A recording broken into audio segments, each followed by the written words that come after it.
Ya, jadi teroris, bom bunuh diri itu bukan bagian dari Islam. Bahkan bom bunuh diri di medan jihad aja nggak boleh. Dan insya Allah akan kita buat sesi berikutnya syubhat, menjawab syubhat salah satu dai kondang di Indonesia ini yang membolehkan bom bunuh diri dengan alasan di medan tempur. Di medan tempur pun nggak boleh. Dan dia telah mengatasnamakan Syekh Albani, Syekh Utsaimin yang itu bukan bagian dari fatwa mereka.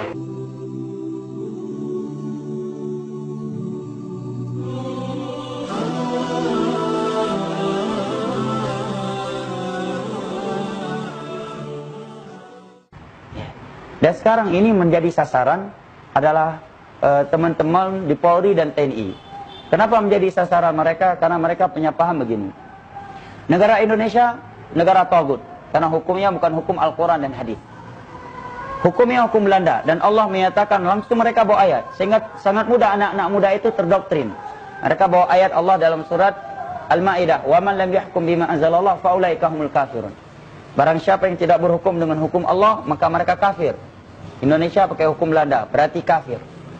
Kalau kafir, Allah berfirman dalam surat Al-Baqarah, waqtuluhum haitsu taqiftumuhum. Bunuhlah orang-orang kafir dimanapun kamu mendapatinya.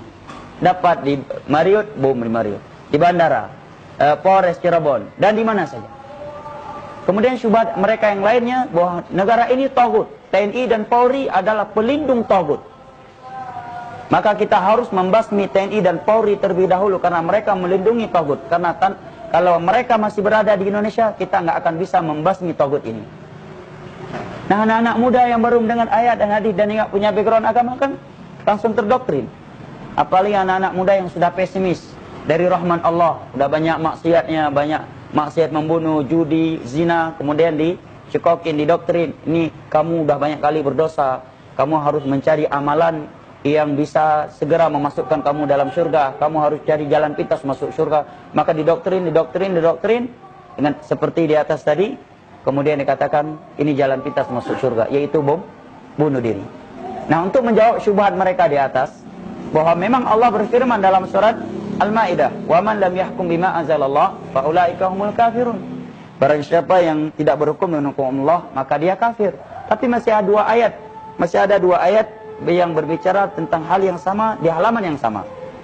Pada ayat berikutnya Allah menyatakan wa man lam yahkum bima anzalallah fa ulaika humut zalimun. Barang siapa yang tidak berhukum dengan hukum Allah maka dia zalim. Ayat berikutnya wa man lam yahkum bima anzalallah fa ulaika humul fasiqun, maka dia fasik.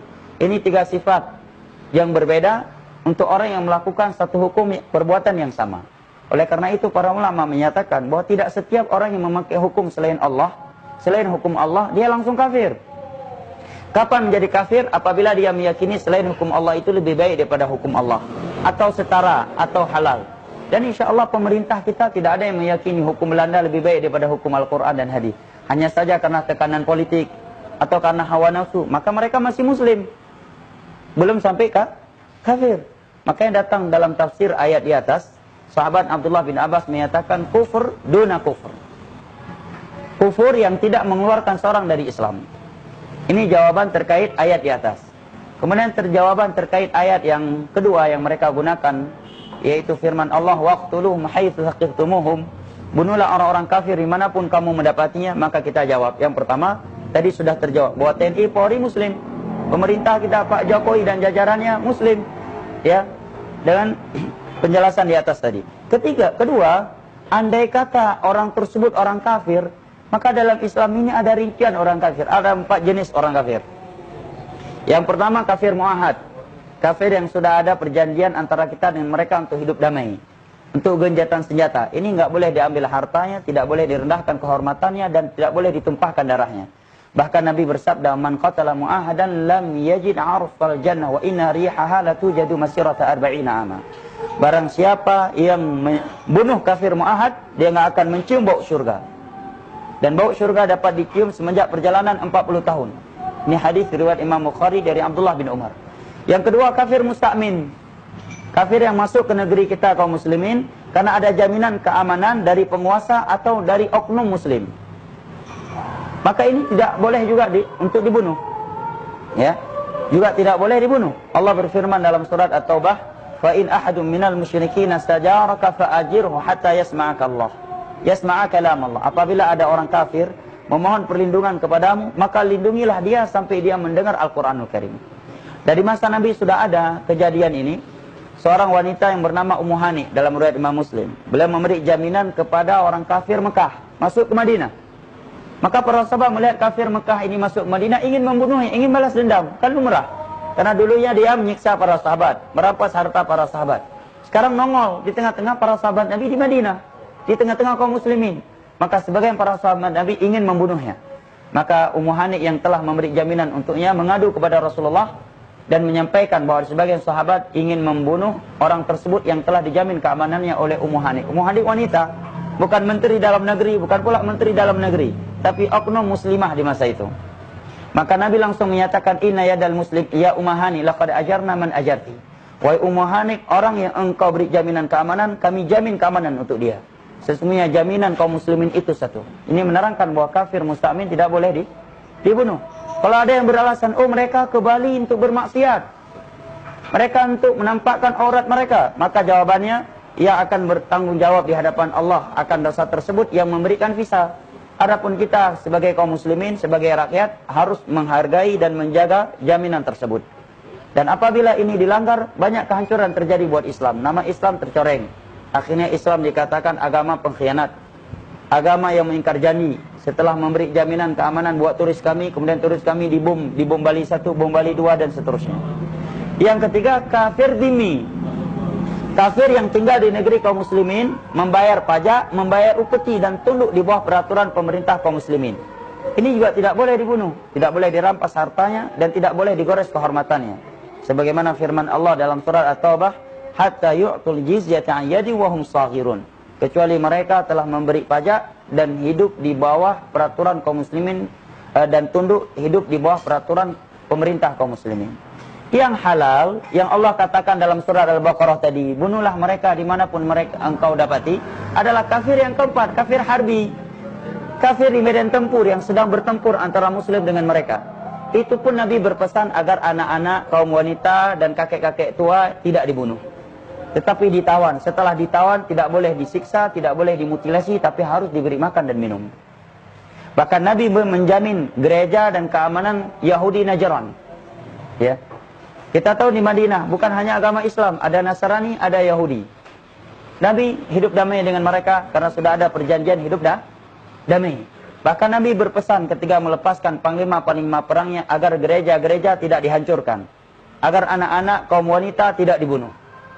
Ini di medan jihad.